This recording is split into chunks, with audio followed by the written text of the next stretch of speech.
Gálatas capítulo 6, 14. 6, 14.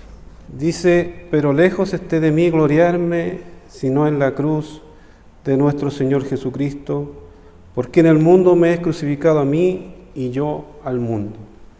Somos el canal de YouTube de la Iglesia Presbiteriana Divino Redentor de San Fernando y te invito a que te suscribas a nuestro canal y le pongas me gusta a este video. Bellas palabras del apóstol Pablo, el cual está escribiendo a la iglesia de Gálatas.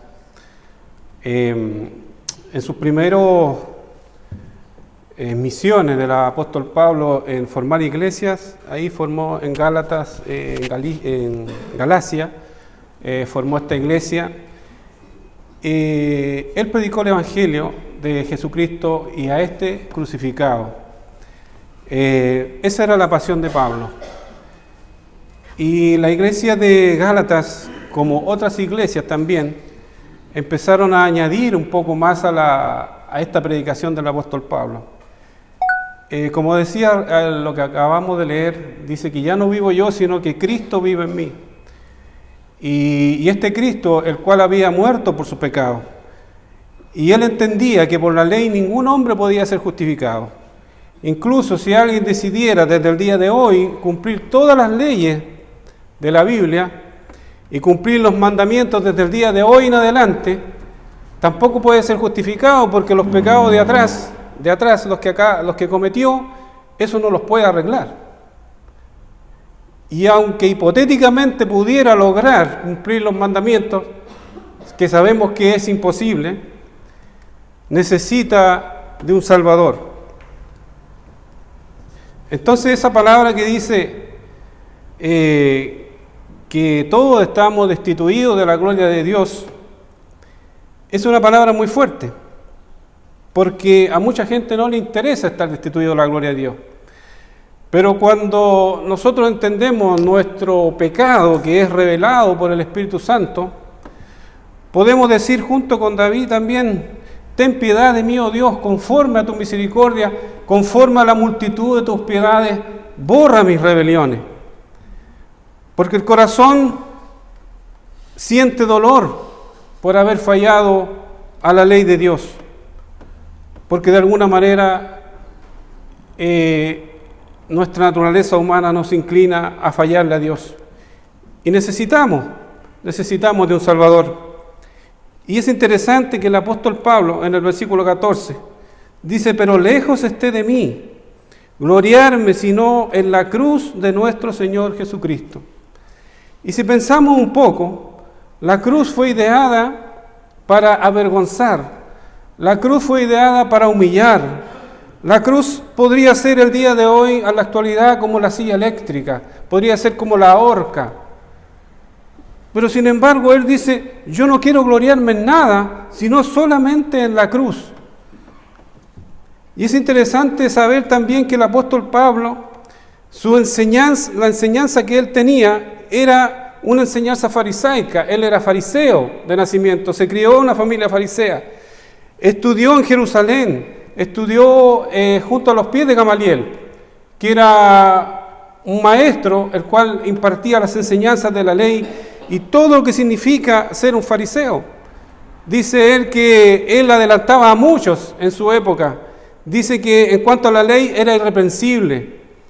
Era un fariseo antes de conocer a Cristo, que podría hoy en día ser un hombre extraordinario, un hombre que se sabía la Escritura, un hombre que oraba constantemente, un hombre que ayunaba, pero cuando apareció Cristo en la historia, él se enfureció contra esta nueva religión, con esta nueva doctrina, y fue contra los cristianos y trató de matar a los cristianos y mató a muchos cristianos y encerró a otros, porque él aborrecía a Cristo. Sin embargo, lo encontramos aquí escribiendo esta carta, que ninguna de esas cosas que él había aprendido durante años eran suficientes, solamente la cruz de Cristo. ¿Qué pasó con Pablo? ¿Qué logró él entender en su corazón para llegar a esta conclusión? Aún él habla también de otro evangelio. ¿Cuál es ese otro evangelio? El otro evangelio es aquel que se le añaden cosas a lo que Cristo realizó en la cruz. Añadir cosas que hacen parte de la salvación o que ayudan a la salvación. Entonces esto la verdad que le enojaba mucho. Dice por ahí, los trata mal a los Gálatas. ¿Por qué tan luego? Dice, ¿por qué tan luego han cambiado lo que él le había enseñado? Y esta humanidad del ser humano de querer agregar algo, es esta sensación de querer hacer algo para ganar la salvación. Sin embargo, la salvación no se puede ganar. La salvación es un regalo de Dios para nosotros. Todo empezó, hermanos, ya en la antigüedad, 700 años antes de que Cristo naciera. Isaías 53 dice: ciertamente Él llevó nuestras enfermedades y sufrió nuestros dolores, y nosotros le tuvimos por azotado y por herido de Dios y abatido. Mas Él, dice, herido fue por nuestras rebeliones, molido por nuestro pecado, el castigo de nuestra paz fue sobre Él, y por su llaga nosotros fuimos curados. 700 años antes ya estaba escrito el padecimiento del Señor en la cruz.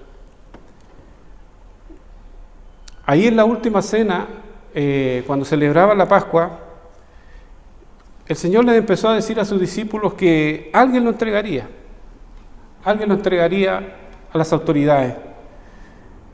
Y todos se preguntaban, ¿seré yo, Señor? Dice que se angustiaron porque ninguno quería hacer. Pero ese hombre que lo iba a entregar ya estaba de antes ya planificando esta idea de entregarlo a las autoridades. Porque todos querían destruirlo, todos querían matarlo, porque la verdad que el amor no tiene cabida en este mundo. Entonces había que eliminarlo, había que sacarlo de la faz de la tierra. Y este hombre dice que con un beso lo entregó.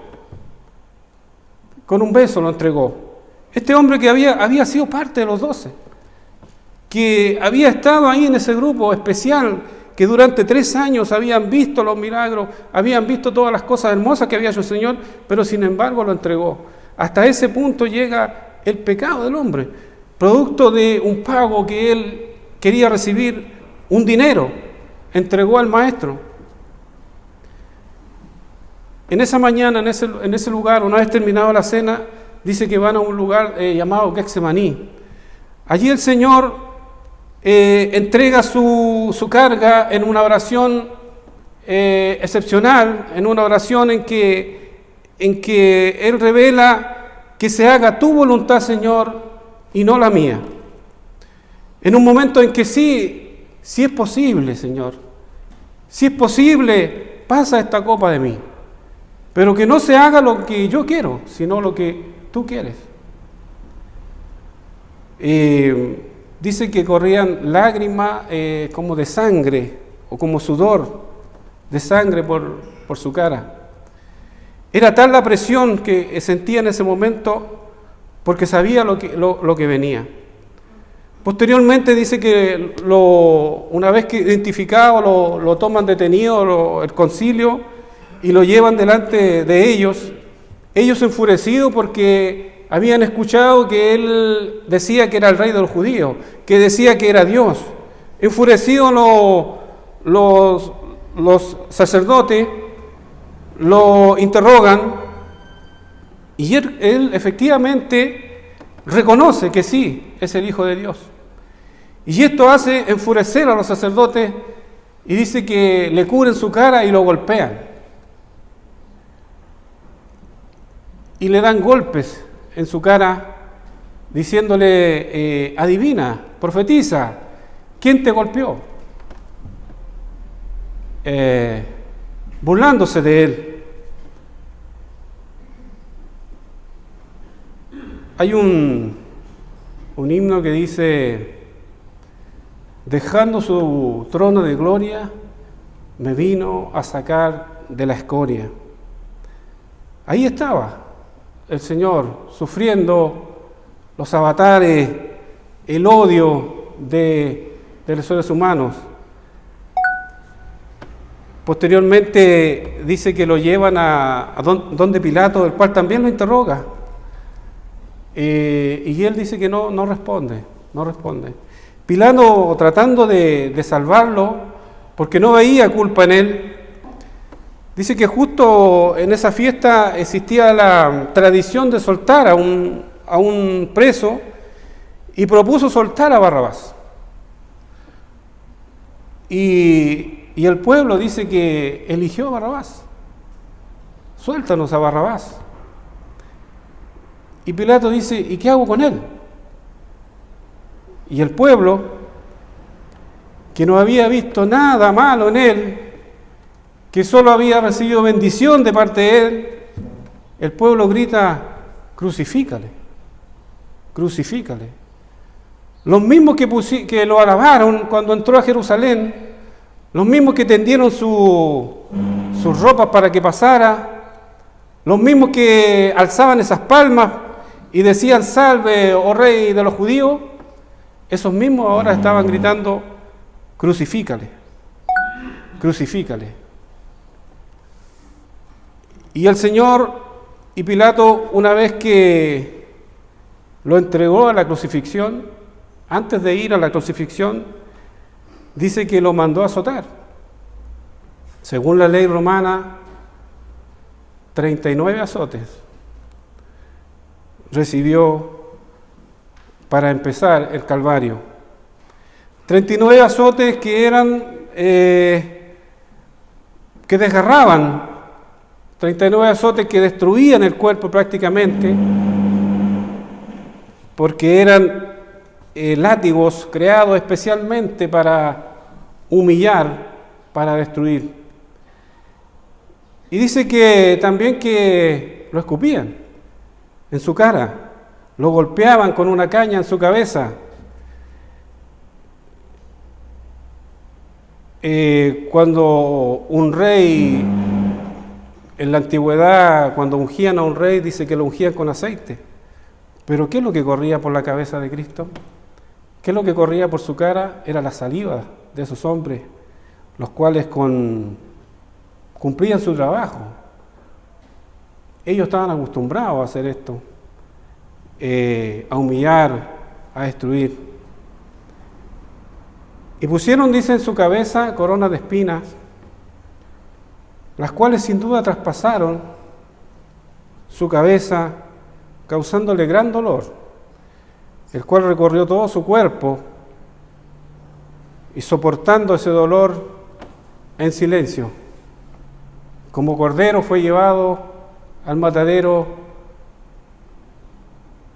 a sus trasquiladores. Ahí estaba el Señor, sufriendo, soportando el dolor. Posteriormente lo hacen, dice, cargar la cruz hacia el lugar llamado la Calavera, el Gólgota. Según estudio dice que los hombres cargaban solamente el palo que cruzaba la cruz. Y ese palo pesaba 50 kilos, más o menos. Mientras él también se caía en ese camino, y donde también recibía la burla de los demás, para si que alguien pasaba por ese lugar y viera pasar a ese hombre, dijeran, yo nunca quiero estar en ese lugar. La idea de los romanos era transmitir un terror en la sociedad. La idea del castigo romano era transmitir que nunca nadie quisiera estar en ese lugar. Nunca nadie se levantara contra Roma, porque podría pasarle eso. La idea del Roma era terrorismo, causar terror en las personas. Y todos se burlaban de él. Y todos movían su cabeza diciendo, a otro salvó, y que se salve él mismo.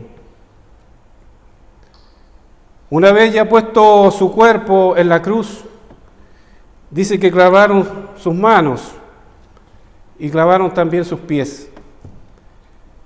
Esos clavos, cuando una vez que entraban en las manos, rompían huesos, nervios y atravesaban la carne como nada, causando un dolor en todo el cuerpo. Mientras su cuerpo colgaba, tratando de tomar aire, tratando de respirar y escuchando además la burla de los demás. Y en ese momento de dolor es atravesado también por una lanza en su costado.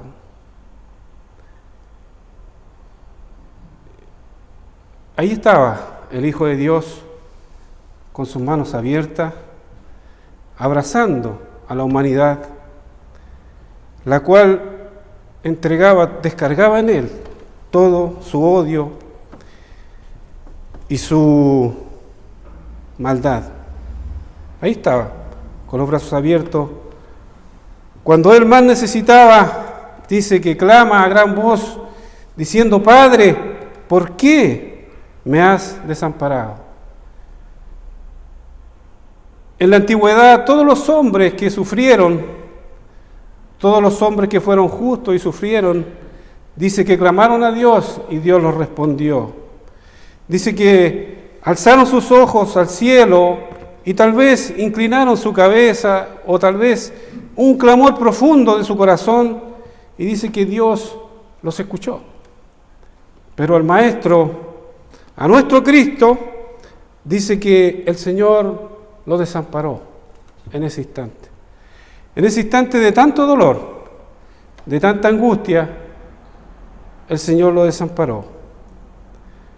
Porque Él tenía que llevar el precio y pagar el precio de nuestro pecado, de nuestra maldad. Y ese precio no lo podemos pagar nosotros, sino que solamente lo pagó Él por nosotros, para que volvamos a aquella gloria de la cual nosotros fuimos destituidos, de la gloria de Dios. Por eso que Pablo ama la cruz, por eso que Pablo nombra la cruz constantemente, y él es capaz de despojarse de todo lo que tiene, es capaz de dejar todas sus enseñanzas, es capaz de dejar todo lo que él podía considerar valioso para decir: yo no quiero gloriarme en ninguna otra cosa más que en la cruz, porque en la cruz encontró el perdón. En la cruz el enemigo se transforma en amigo de Dios. En la cruz el despreciado es abrazado. En la cruz aquel que ha sido dejado solo es acompañado. En la cruz es abrazado el hombre el que no siente que nadie lo ama. En la cruz es abrazado profundamente por el amor de Dios. Y se podría decir que el amor de Dios es tan alto que no puedo ir arriba de él, es tan hondo que no puedo ir abajo de él, y es tan amplio que no puedo salirme de él. Ese es el amor de Dios que se ha revelado por medio del sacrificio de su Hijo Jesucristo en la cruz del Calvario, para perdón de nuestros pecados, para volver a la gloria donde fuimos destituidos, porque le hemos fallado y hemos negado y hemos puesto nuestros pensamientos por encima de los pensamientos de Dios, y hemos pensado que nosotros sabemos más que Dios, y hemos pensado que nuestra vida la podemos gobernar nosotros, y hemos dejado a Dios de lado, hemos dejado sus consejos de lado, y nos hemos olvidado que Él es el mejor consejero, y es el Padre eterno, y es nuestro Dios, y es también príncipe de paz, y el que nos ama, y el que nos puede dirigir a una vida mejor, dejando nuestro pecado, nuestra maldad, nuestras ideas, por el amor que Jesucristo derramó en la cruz por cada uno de nosotros. Para terminar, hermanos, para que no quede duda realmente de que Cristo basta solamente para ser salvo y no añadirle cosas al Evangelio, quiero decir hipotéticamente, ese hombre que estaba ahí al costado de Jesús, el cual Cristo le dice: hoy estarás conmigo en el paraíso. Un ladrón, un hombre que despreciado por la sociedad. ¿Quién se puede imaginar cómo habrá sido su niñez? ¿Quién se podrá imaginar cómo habrá sido su juventud? Delictual, un hombre que aborrece la sociedad, un hombre que no tiene ningún valor. Sin embargo, ahí el Señor le dijo: hoy estarás conmigo en el paraíso. Quiero imaginar a este hombre entrando en el paraíso. Quiero imaginar a este hombre llegando a aquel lugar, un lugar que él no merecía estar. ¿Qué pasaría si alguien le preguntara hipotéticamente: oye, ¿tú cómo llegaste acá? ¿Has leído la Biblia? ¿No? ¿En qué seminario tú estudiaste? En ninguno. ¿Y quién tú eres? Yo soy un ladrón. ¿Y por qué estás acá? Porque el que estaba en la cruz me dijo que hoy podía estar acá. Cristo es suficiente para nuestra salvación. Él pagó el precio que debíamos pagar nosotros y nos lleva a esa vida eterna, porque esta vida es pasajera, es como la niebla que aparece y luego desaparece. Es interesante ver que cuando pasa la juventud y pasan los años, uno dice: la Biblia tenía razón. La Biblia dice que la vida es corta y es muy rápida. Es como la niebla. Por eso el Señor dice: buscad el reino de los cielos, su justicia, y lo demás vendrá por añadidura. Así que a los jóvenes les invito, y a nosotros que a lo mejor tenemos un poco más de edad, también les invito a confiar en Cristo, a confiar en sus consejos y a dejar el pecado y a aceptar el amor de Dios que se manifestó en la cruz del Calvario para nosotros como un regalo, como una gracia, como el apóstol Pablo normalmente dice, ocupa la palabra la gracia sea con vosotros. ¿Qué quiere decir? Lo que ustedes no merecen sea con vosotros, con ustedes.